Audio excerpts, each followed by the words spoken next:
What's going on, everybody? Welcome back to the Rustbelt Rundown. It is Monday, October 20th, 2025. Here with my guy, Paul Adamzak. Paulie, how you doing, my friend? I'm doing well. I was doing better until you said October 20th, and I was like, wow, it is the end of October already. That is wild. Tell me about it. Tell me about it. We're at Slippery Rock. We're at week 9. We're over halfway through the semester. The fall is flying by. Week 7 of the NFL season. Dude, where has it all gone? I don't know. High school football, we're in the week 10 where it's like optional games, man. It's crazy right now. Oh, man, it's just a fun time of year. It's flying by. But listen, I got to be honest with you. I am super distracted tonight. So I'm going to need your help tonight, Paul. And let me I know everybody cares about my fantasy football team, right? And it's week 7. I'm undefeated, so I'm carrying the weight of the shoulders. Oh, wow. I'm the king, king of the castle. And, you're not supposed to say it out loud. I'm saying it out loud. That's the broadcaster's jinx. I'm going to declare it. This is the way it is. I'm excited. But listen, my matchup comes down to Jahmyr Gibbs, and I have Jameson Williams, and I need JMO to stay 4 points ahead. I'm losing by 4, and that's all I need. I need a big touchdown by JMO. I can't handle this. I can't deal with this stress. Ooh. Paul, I'm going to need you tonight, buddy. And you know what? The thing is, I'm going to do the best I can. I've got some good ones for you, and I watched a lot of football this weekend. I have an infant at home, and he just likes to lay on me, so I have an excuse. Like, listen, he's comfortable right here. I don't want to disturb him. I got to stay here.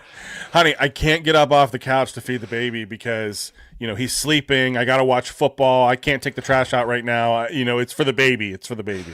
Yeah. Right. So he doesn't wake up. Could you bring me a couple more chicken wings? I just got to stay right here. And that's when she just throws the whole bowl at your head. Right. She's downstairs, so she's listening. So I got to be good. Let's get this show on the road. There we go. Well, let's get this show on the road. We got a lot of stuff we want to get into. Light week for the Rust Belt, but a lot of news that we want to touch into. So let's jump right in. All right. Honestly, the biggest news that I really pulled this week was the injury wire. I think there was a lot of stuff going on, small things that could be big things. I'm going to rip down through these, and I want you to just kind of pick which one you think has the biggest impact for the team, all right? Okay. Falcons quarterback Michael Penix Jr. is day-to-day with a foot ankle bone bruise. Seemed like he finished the game, but that could be tricky for a quarterback. Did not look good in that fourth quarter. No, and that's what's killing me for tonight. I needed London to have a big game last night. And the went into the week as the target leader in the NFL, and what they targeted him like 3 or 4 times. It was uncanny. But good defense. I knew take him away. I was feeling good, and it did not come to fruition. Panthers quarterback Bryce Young, high ankle sprain. Looks like he already claimed out versus week 8 versus the Bills. Team hopes it's a 1-game absence. So point Bills. It's Andy Dalton time. Yeah, isn't that crazy? Andy Dalton, Joe Flacco still slinging it in the NFL. What year is it? Yeah, seriously. 49ers Brock Purdy toe, still fighting that turf toe. Unlikely for week 8. And at this point, I'll save that. We'll see where that comes into. I don't think he's coming through. Saints brutal news. Kendre Miller, ACL, out for the year. I loved that guy coming out of college. Yeah. And I've never believed in a guy is injury prone or this or that. Except for Kendre Miller. That guy cannot catch a break. And then this one may be a little close to home for you. Darren Waller, pec strain week to week. Who would have thought a guy who took that much time off of football would get injured in his first year back? So, all of those, which one do you think has maybe the biggest impact long-term for their team?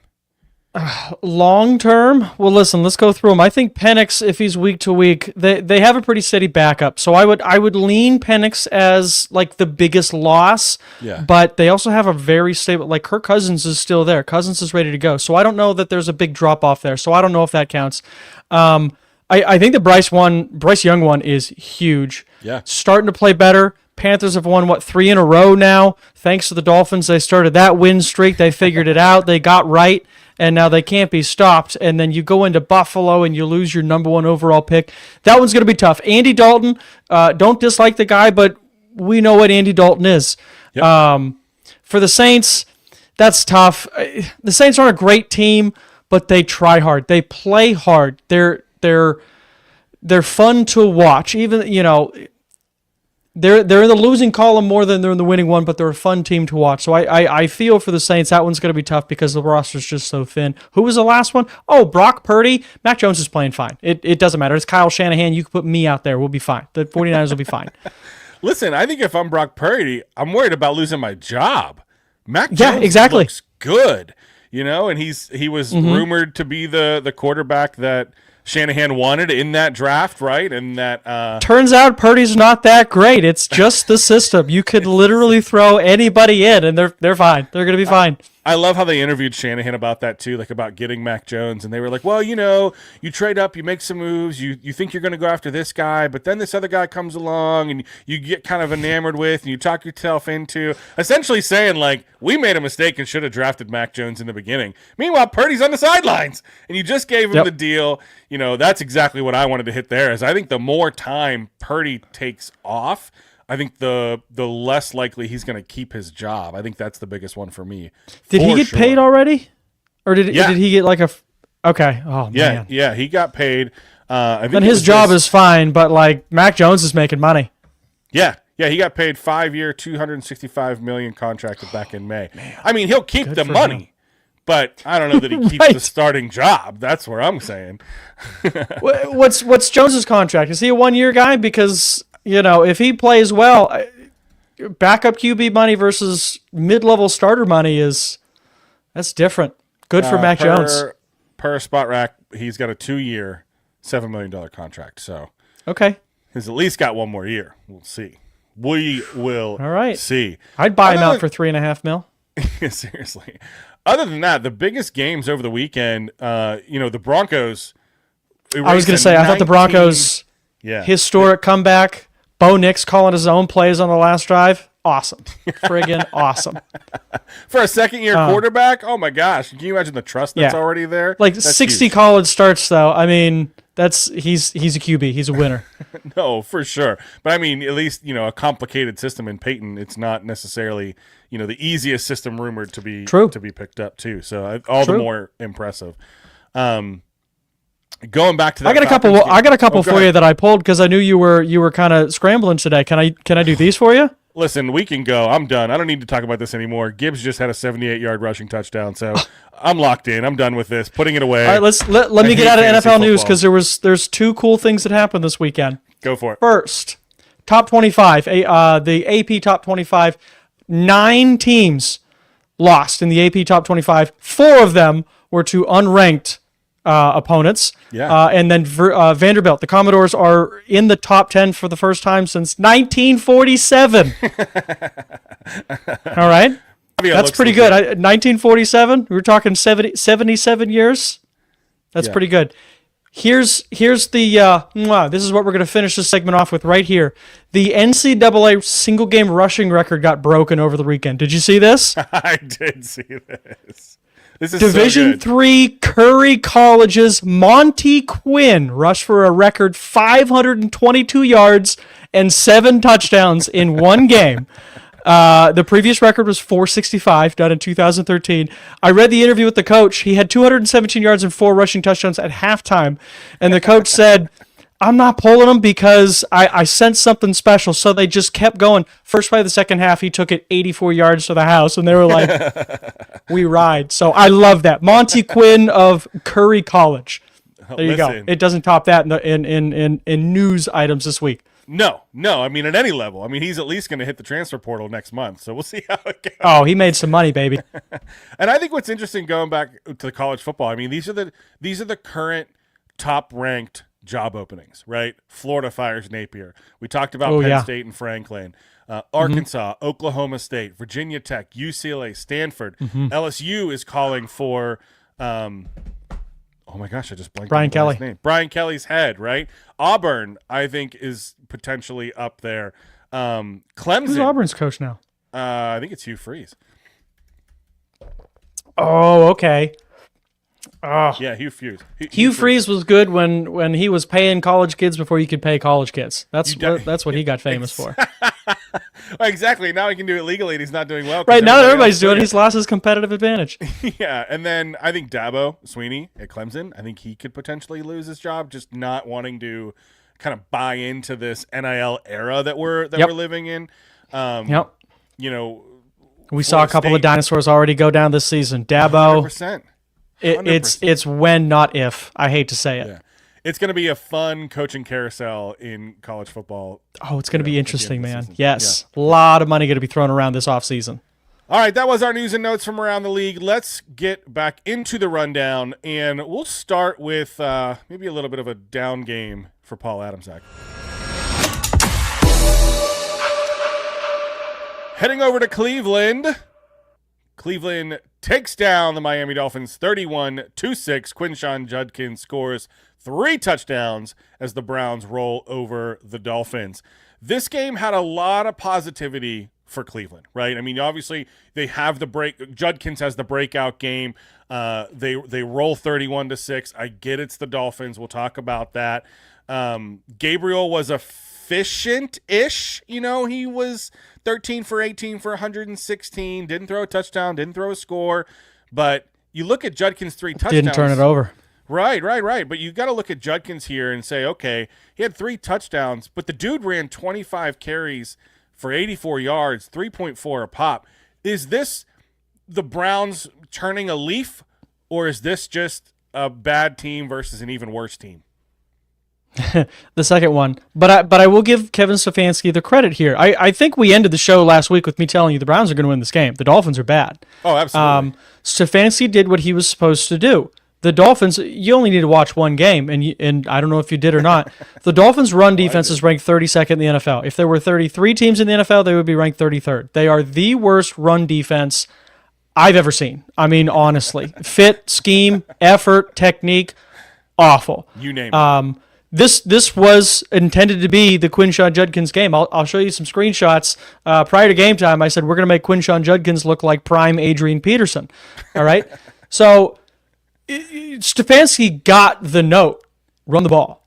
Right. And he's still scared to open it up for his quarterback. I don't know if that's because of the wind, the rain, the opponent, the this, the that, the lack of receivers, the drops, the lack of offensive tackles, the lack of consistency from really anybody on that offense, or if he knows the quarterback's limitations and he's just not letting him rip it. Either way, Gabriel did what he was supposed to do in that he did not turn the ball over. He did not take sacks. He did not make negative plays. He handed the ball off when they asked him to hand the ball off. He didn't fumble the snap. He didn't give the ball away. Credit to Kevin Stefanski, who faces just critics week in and week out. They want his job every week. They were still calling for his job this morning. He got it right this week.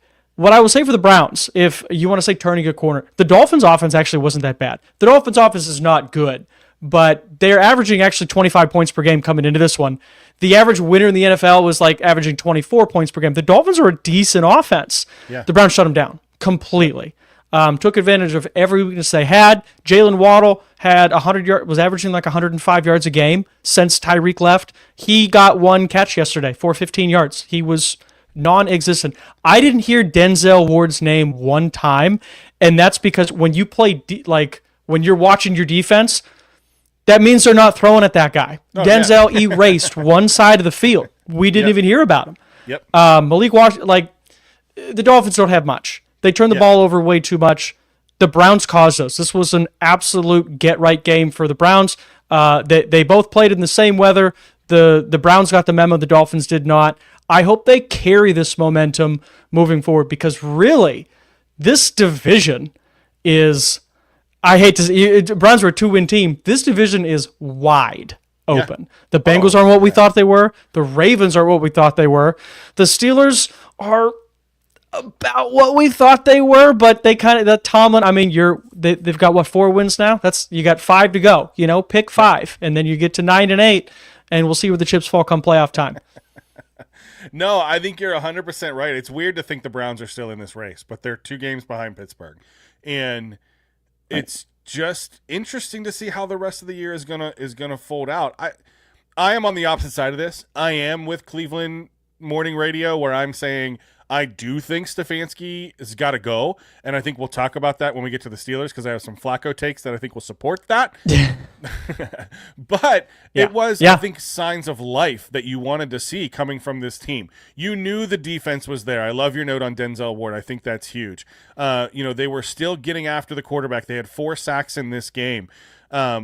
Myles Garrett pulled off a sack in this one, a couple tackles for a loss, was disruptive in that backfield. And they just looked, I thought both Tua and then even Quinn Ewers later looked just, it was like, it reminded me there was of no Sam, offensive line in front of them. Yeah, it was like Sam Darnold Jets, like we're just seeing ghosts. Just seeing ghosts, man. Yeah, and just kind of couldn't get comfortable. No time in the pocket to process, just instant panic. And that's what you want coming from the defensive side of the phone. From the offensive side, sure, Judkins scored 33 touchdowns, and he had that really great 46-yard run. But he was wildly inefficient with only 3 4-point yards a carry. I get it. Oh, okay, well, 4 yards, as the analytics say, is a good rush. But I don't care. If you're trying to establish that run game, that efficiency is still not there. So, yes, the defense held their own, and they did what they were supposed to.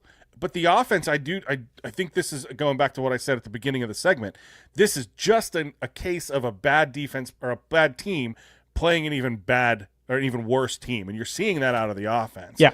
I would have liked to see Gabriel throw a touchdown, right? Miami's pass defense is not great. I would have loved to see them kind of pick that up and move a little forward. I thought Fannin took led the team in targets and yards. That's interesting when you have, I think the weather had a lot to do with that, though, Nick. I really do. I really do. Njoku's out. Fannin's your starting tight end. It was, I was there. It was pouring to beat the band, and the wind was probably not as bad as they were predicting it to be, but it was ugly. And when you're playing a team, again, 32nd in run defense, if it ain't broke, don't fix it. Run the ball until they stop. Stop it. And they didn't. I think that's fair. I mean, I'll be curious to see, like you were saying, as they roll up. They are at New England next Sunday, and New England Interesting game. Oh, absolutely rolling, man. New England is rolling. Drake May looks legit. Vrabel's video got that game numbers this looking, weekend. He looks so good, and he looks good. Like not just the numbers wise, he's comfortable in the pocket. He's running when he needs to. Now you just got to teach him how to slide so he stops getting concussions. But looking into the future and looking into this game, I think that's going to blow the doors open on this Dolphins game and say, okay, no, they really were just a bad team playing a worse team, because I think New England's going to just tear them up and down the field on both sides of the ball. And I think ultimately what it comes down to is coaching, right? I mean, you have the defensive side of the ball. The defense is in place. You can't blame the defense anymore. But you have an offensive-minded head coach who's a 2-time Coach of the Year winner. I hear all that. But the scheme is not working anymore. Right, and the scheme is not working anymore. Sure, you got Judkins, it's rushing, but the efficiency isn't there. I know they have all the offensive line problems in the world, and that definitely is a big part of this. But you've gone through Joe Flacco, you make him your starter, for, whatever Tomlin said, we'll get into that in a little bit. But you send him away, and then that quarterback who wasn't good enough to start for your team has 2 weeks of an installation of an offense and throws for over 300 yards. I get it. Toss it up to Jamar Chase and he'll get there. But to me, that just shows that the scheme's not working. If you can take a quarterback out of this system and put him in a brand new system and he plays the best football he's played in all year in 2 weeks of learning that offense, how bad is that first scheme? And that's where I do think the Browns are in trouble. And I don't think they're going to turn this around until Stefanski is out and they figure out who is going to raise the future quarterback in Cleveland. I'm with you on that. The Browns had plenty of offensive line problems, but if you look at Joe Flacco and the Cincinnati Bengals, the Bengals also have offensive line problems. Jamar Chase he's a difference maker.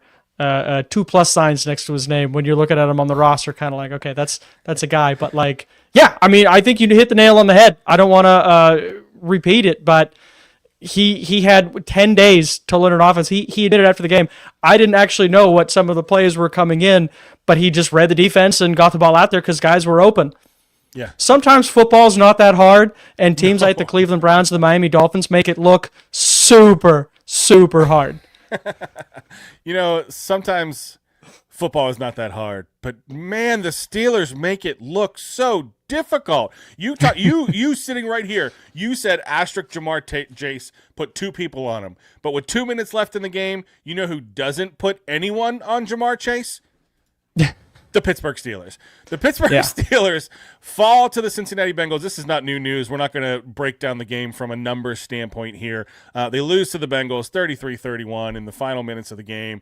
And it just was a back and forth. It was fun to watch Flacco, and it was fun to watch Rodgers. It was a good game. It was an entertaining Thursday night game. 100%. I mean, Flacco threw for 342. 31 of 47. He looked good, and that kind of, I'll use that to transition into the Steelers here in a second, but that just, again, he looked good as a quarterback at 40 years old, and he showed none of that when he was in Cleveland, and to me, that just shows that scheme reveal. But if you're Pittsburgh, your defense is supposed to be this elite defense, right? That's why you paid them so much to be that elite paid defense in football?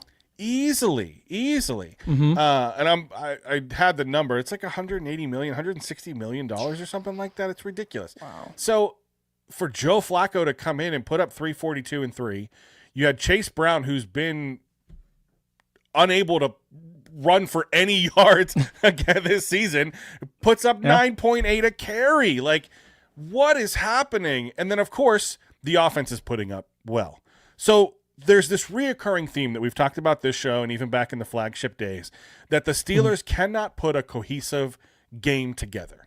The offense either plays really well and the defense is really leaky, like this game here.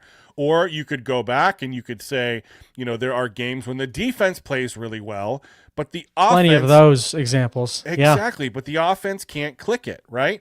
So sticking with my theme of coaching, and I'm not banging the drum, Tomlin needs to be fired. But how do you fix this from a coaching standpoint? Because you have the players in place. I believe the Steelers are a decent team, and yes, they need a wide receiver too. I'm with you there as well. But how does this keep happening? Because if it keeps happening, in my mind, that's a coaching issue. Hard to disagree with you on that because, when you look at it from the 30,000-foot view, Tomlin's been there, 15 years or so? Yeah. You kind of have a timeline. You see the patterns emerge. And, well, it's tough to say because I'm in a position, I hope Tomlin gets fired because I'd hire that guy in 5 minutes on my team because I know he's a culture changer. Sure. Sure. I think Tomlin's shortcomings have been the same. We talked about James Franklin last week, hiring coordinators. He's a CEO type. He's a motivator type, but he depends on 2 really, really important positions on a coaching staff, the guy who's calling the offensive plays and the guy who's calling the defensive plays. And those guys just don't seem to mesh at the right times. I don't know if there's a fix in the middle of the season. I don't think firing one side of the ball or the other necessarily makes that side of the ball better or the team better. But yeah, it's certainly just something to look into.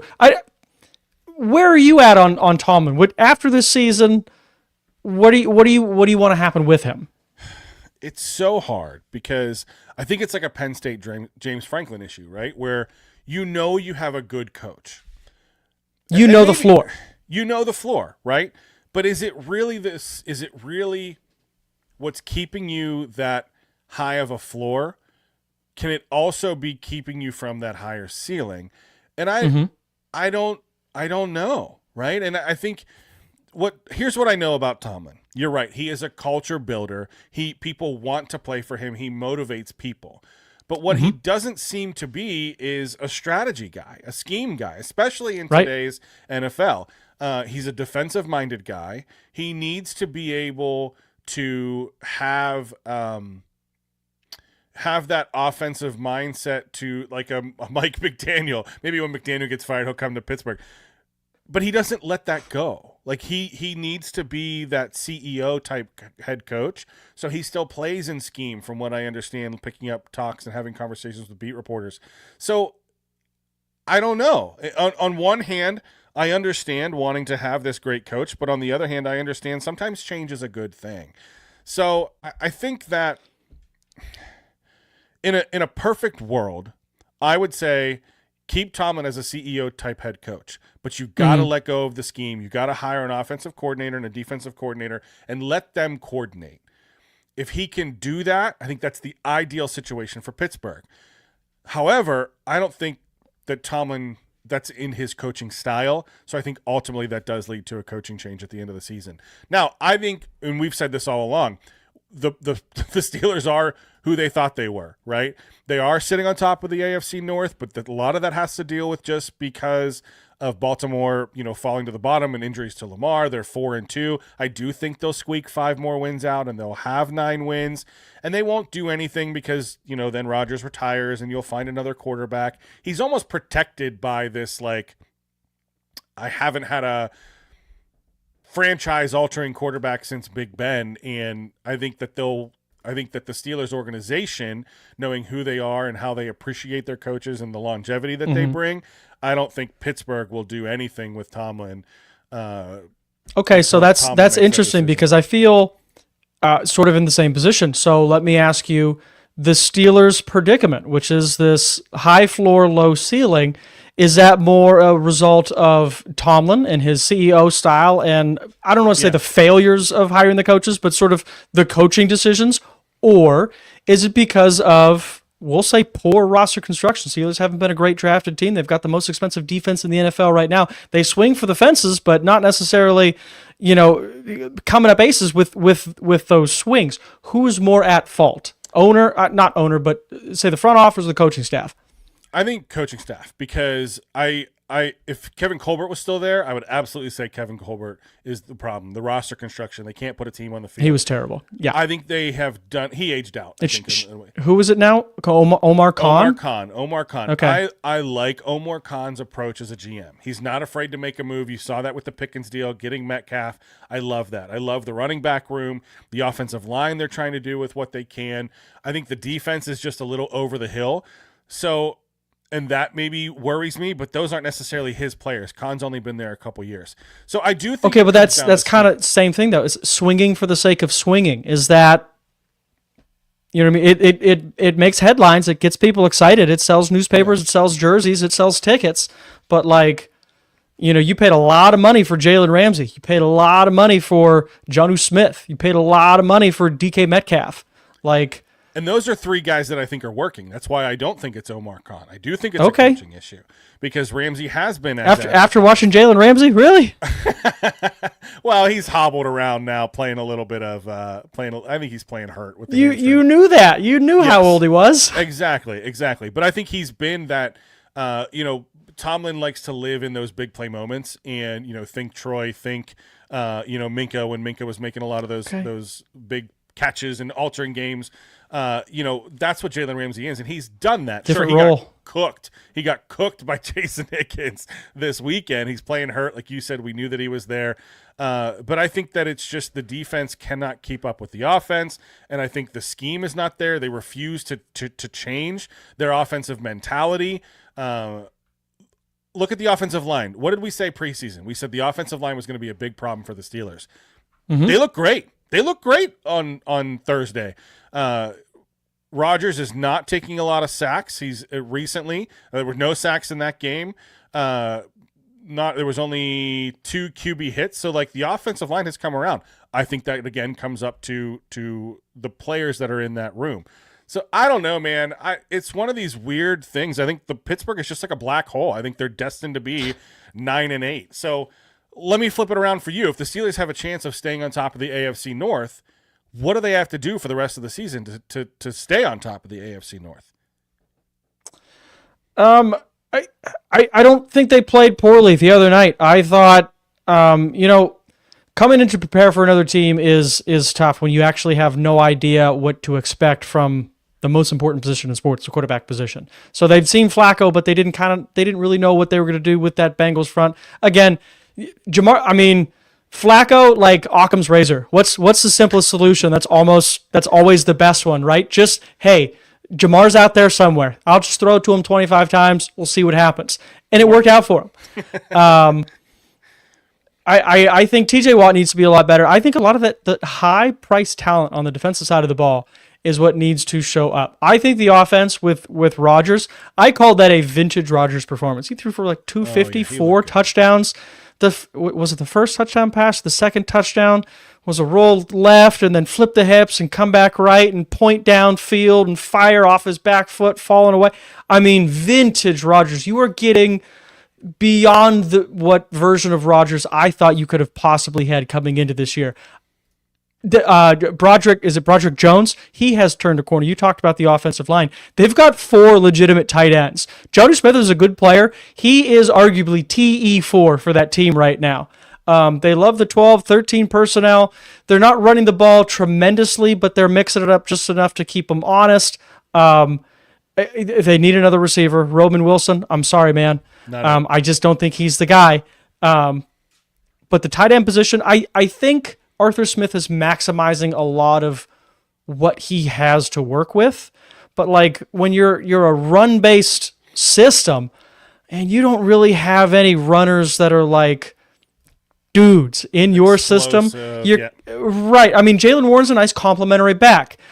Caleb Johnson, I think he needs to develop. He was a one-year wonder at Iowa. He's still a young player. I think there was some like hope that he would just it would click because it's the right system for him. He's just not, and it's fine. There's still plenty of time for him, but there is no home run threat in the backfield. You don't have that caliber of back there, and you don't have a second receiver to kind of play with. So he's kind of like Yurcich at Penn State a couple of years ago. You have an offensive system that you want to run, and you're trying to run it using pieces that you're not like used to running it with. So it's not a great match for Arthur Smith right now, and I think he's doing a good job. I think, like you said, they just need to somehow mesh a game where the defense and the offense play well at the same time.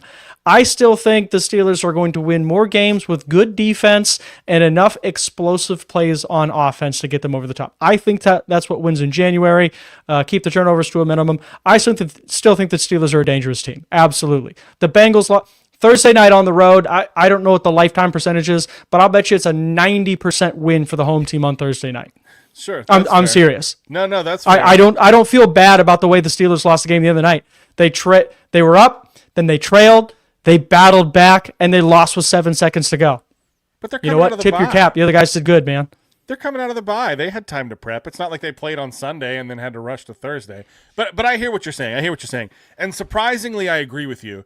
Not because you never make a good point, but because I like the offense. Surprisingly. The offense wasn't who I thought would be the part of the team that I like at this point in the season, and I do like the fit.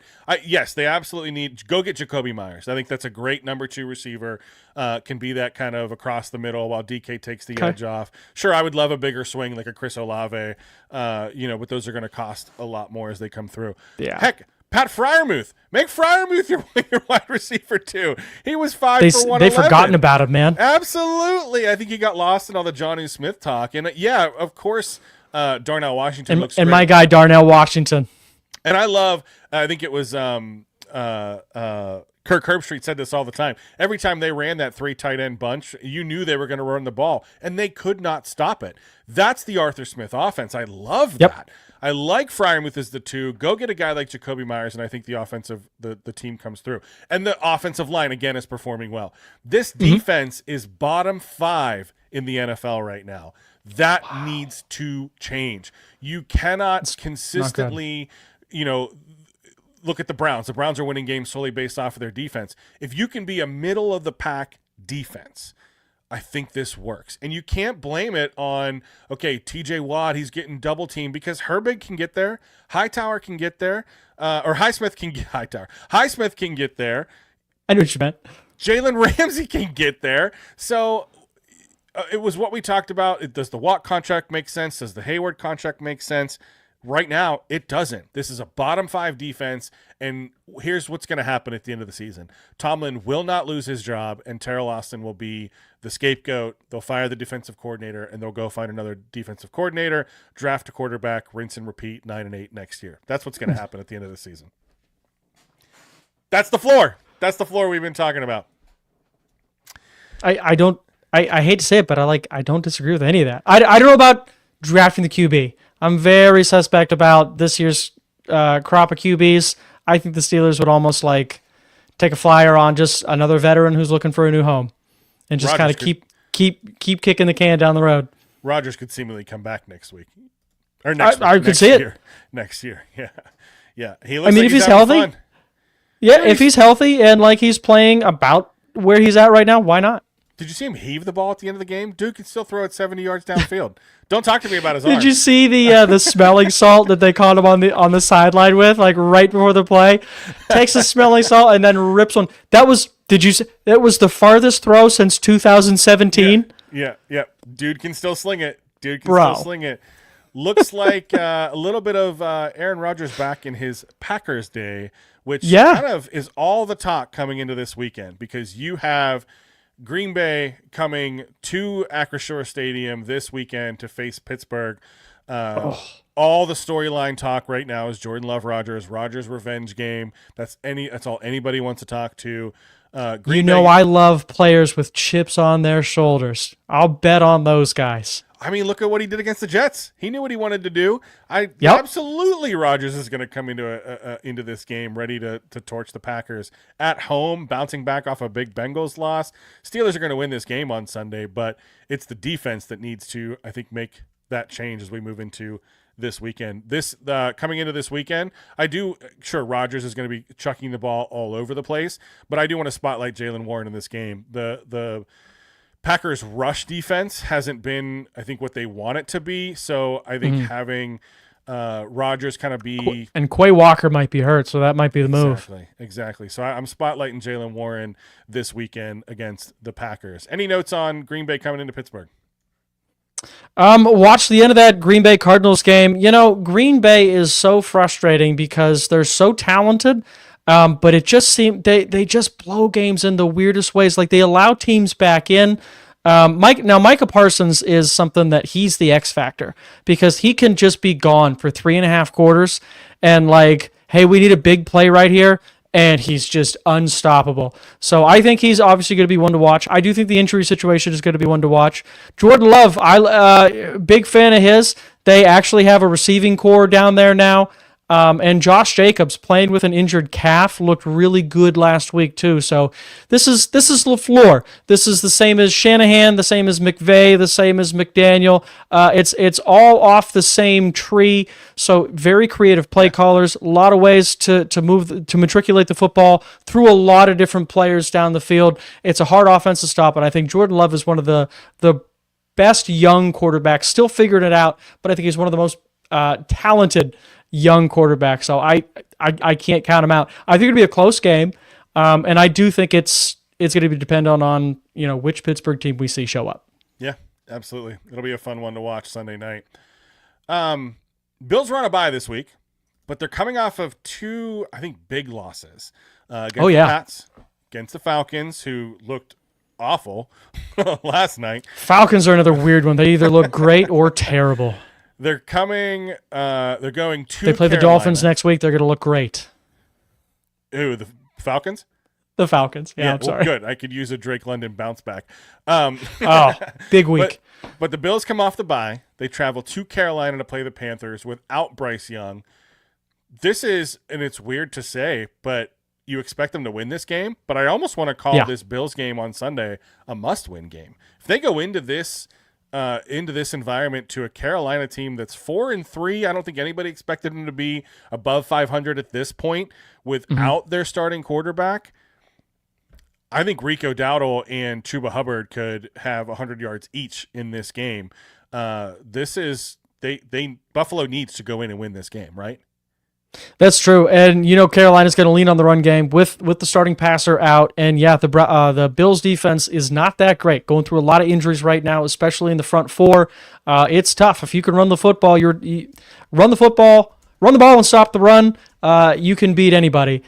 And you said this is as close to a must-win game for Buffalo, which I agree with. Anytime you have a must-win game, that also sets up the trap game scenario. So I also see this as a definite trap game for Buffalo because everything's going for you. You're coming off a bye to a team that just lost their starting quarterback. You're more talented than them. It just feels like hey, we lost two, but we're fresh now. Let's get this one and let's get back rolling. You just hope they don't get a little too complacent in the last 10 to 13 days, because they've been off now. Got to take Carolina seriously. They're a team that's won 3 in a row. We know what Andy Dalton is. We just saw what Joe Flacco did to the Steelers. Just a savvy vet coming off the bench and just running and gunning because it doesn't matter. Listen, my paycheck's going to clear. I'm not supposed to be out here anyway. Let's have some fun. And those guys are always dangerous. So I'm banking on Josh Allen. He's got a good head on his shoulders. It's that Bills defense. Let's see if 2 weeks of toying by Sean McDermott can get them ready for this Carolina team who's playing well right now. And they may get some help as the rookie cornerback Maxwell Hairston. They opened his 21-day practice window, so it looks like he could potentially come back this week.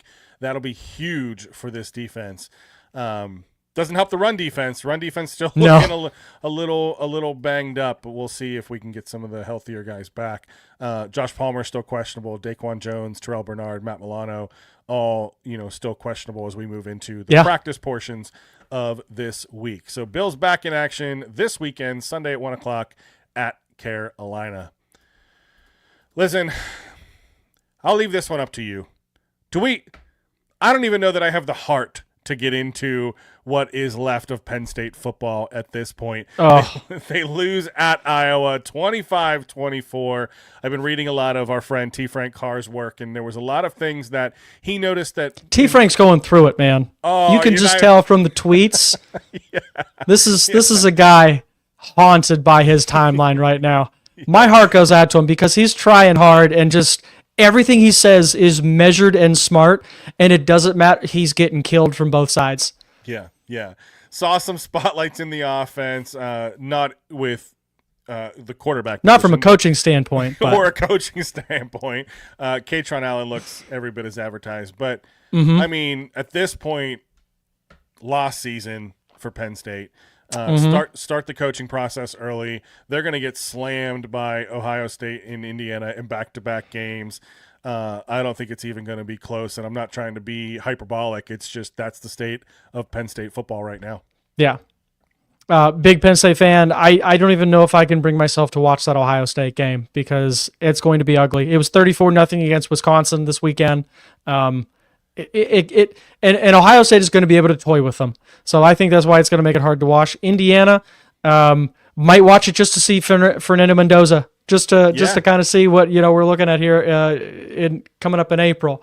But yeah, it's going to be a bad couple of weeks for Penn State. Andy Koldenicki went full Andy Koldenicki, Kansas 2023. Pulled out the third string quarterback, gave him a package of plays. Why? Who knows? Katron Allen, I think, was the lone bright spot. I thought the offensive line, for losing their starting guard, the right guard, like right before the game, I thought they looked a little more cohesive. Katron Allen was awesome. Good for him. The receivers I thought played with a little more vigor, but Grunkemeyer, I don't know. He wasn't great. He wasn't bad. He looked like a guy playing his first game on the road against Iowa. The Hawkeyes defense is, death taxes and Iowa defense, right?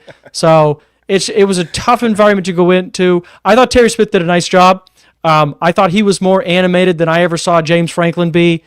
Talking to the referees, talking to coaches, talking to players, just involved, just football guy. Yeah. So I really like that. The play before the 66-yard field goal, where he called a timeout, the kid took a practice kick and he excoriated the ref for letting that take place, and then they come back to the block and they get the touchdown, and he was just fired up, man. So I like that. I didn't know much about him. T. Frank sold me on him. I thought the body language wise, I think he's what Penn State needs right now. But it's clear to me that the coordinator hires, just like in Pittsburgh, just not working. Koldenicki isn't it. Jim Knowles, the broadcaster said that he was asked to simplify his defense. Man, if your defense is looking that bad and you're, it's just poor, planning, execution, play calling. I don't know. Pick one, pick all three. But I don't think he's the guy. Literally the biggest waste of money in college football, the highest paid coordinator in college football. So rough year for Penn State. I'm just looking forward to that next hire. That's what I have on my mind. Well, and Kotelnicki's got 2 years left of a 4-year contract that he signed back in December 2023. Buy him out. And See ya. Well, you're going to have to, right? You have to clean house. And Knowles, 3-year contract back in January. So not See only ya. are you taking on, Franklin's, but you're going to buy these guys out too. Because I don't think you're not going to you could promote one of these guys. I think they're both potential head coaching candidates, right? But that's not going to satisfy the fan base. That's not going to satisfy the boosters. They're going to want you to go out. Of course, you're hearing all the rumors. Whoa, Kalen DeBoer. Kalen DeBoer's not leaving Alabama to come there. You're going to go and get Lane Kiffin. No, Lane Kiffin's going to Florida. He's not coming out of that. Signetti. Well, Signetti signs an 8-year contract. I was going to say, Indiana did him right there. Right place, right time for Kurt Signetti. And they knew. Indiana was like, we need to lock this contract up right now. Yep. And Signetti's agent knew the same thing. Yeah.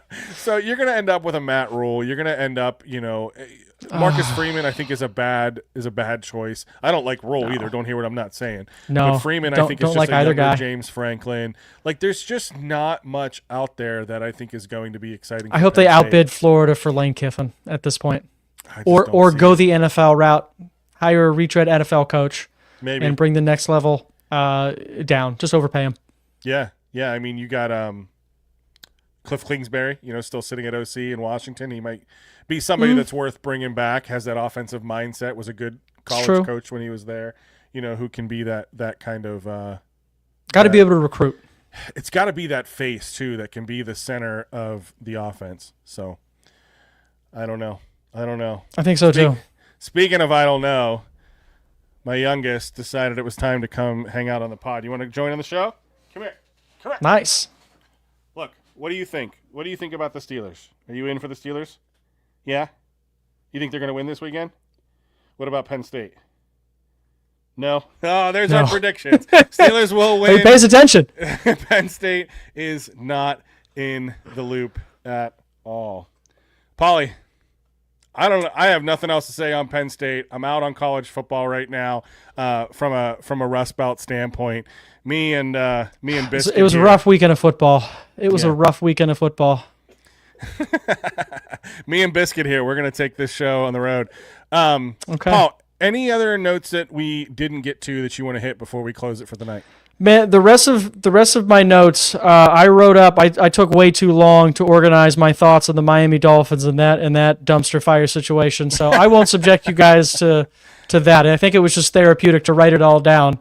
But that was the last of my notes. That's the end of the line here. Good. Well, what do you think? Should we close the show, Eli? No, you want to keep the show going? Well, we got to close the show. You know why? Because you're supposed to be in bed. Oh. Busted. You want him on the show? All right, we'll put him on the show. You ready? We're going to put him on the show for the closing. All right. Paulie, that's it. That's all I got for you, man. Listen, everybody. It's a rough week out there in the Rust Belt. Hopefully we can turn it around this weekend. We got a lot of good games coming up in the NFL. I'm curious. I'm not kidding when I say the Bills need a must-win. Can Pittsburgh's defense bring it back? And Cleveland. How does Cleveland look against New England? Interesting. How do they look? A lot of stuff coming up here in the NFL weekend. All right. For Lee Corso, I'm Paul Adamczak. Thank you for turning in to the Rust Belt Rundown. Yeah, exactly. Maybe this is it. We need to start doing this every week. What do you think? You in? Yeah. All right. That's definitely not going to be in the future. All right, y'all. That's it for us tonight. I'm Nick Artman, signing off for Paul Adamczak. That's it. We're done. Have fun.